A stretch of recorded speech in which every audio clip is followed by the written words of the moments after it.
उस समय कौरवों के प्रतापी पितामह भीष्म ने दुर्योधन को खुश करने के लिए शंख वादन किया।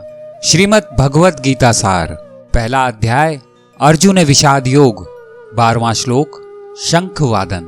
तस्य संजनयन् हर्षं कुरु वृद्धः पितामहः सिंहनादा विनोदश्चै शंखं दधमौ प्रतापवान।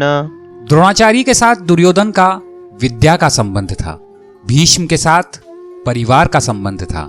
जहां विद्या का संबंध होता है वहां पक्षपात नहीं होता, परंतु जहां परिवार का संबंध होता है वहां पक्षपात होता है। भीष्म पितामह कुरुकुल में सबसे बड़े थे। कौरव और पांडवों से इनका एक सा संबंध था।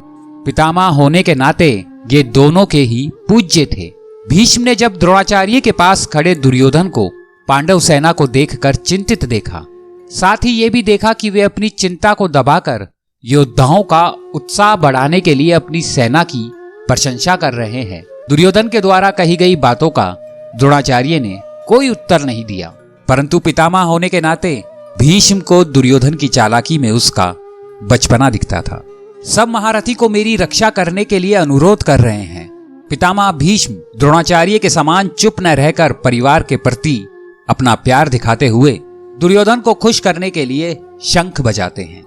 ये कुछ इस प्रकार है जैसे शेर के गरजने पर सारे पशु भयभीत हो जाते हैं, परंतु यहाँ पर शंख की ध्वनि दुर्योधन के लिए बजाई गई थी, इसलिए दुर्योधन इससे खुश हो जाता है। दुर्योधन का मानसिक उत्साह भंग ना हो इसलिए भीष्म शंख बजाते हैं। आयु की दृष्टि से पितामह भीष्म सबसे बड़े थे। भीष्म के शंख बजाते ही दुर्योधन उत्साहित हो जाता है। गुरु परशुराम जी से अस्त्र शस्त्र की विद्या प्राप्त की थी, परंतु उनके सामने उन्होंने कभी हार स्वीकार नहीं की थी।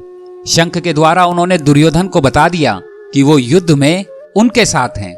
युद्ध का मार्गदर्शन करना उनका कर्तव्य था और इस संबंध में वो कोई कसर नहीं रखेंगे। दुर्योधन के मनोभाव को समझते हुए सेनापति भीष्म पितामह ने विश्वास जगाने के लिए शंख बजाया, परंतु उसका अर्थ युद्ध आरंभ की घोषणा करने वाला हुआ।